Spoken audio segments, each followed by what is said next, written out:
The present perfect tense is formed with the help of have, has, plus participle to.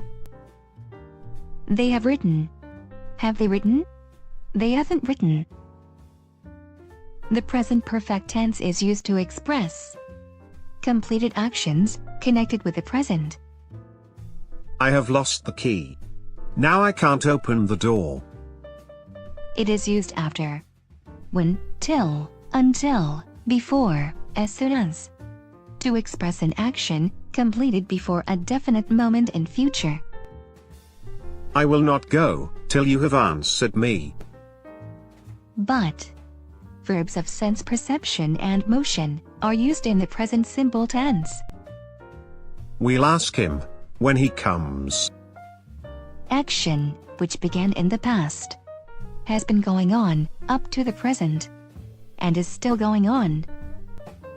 Preposition for expresses the whole period of duration.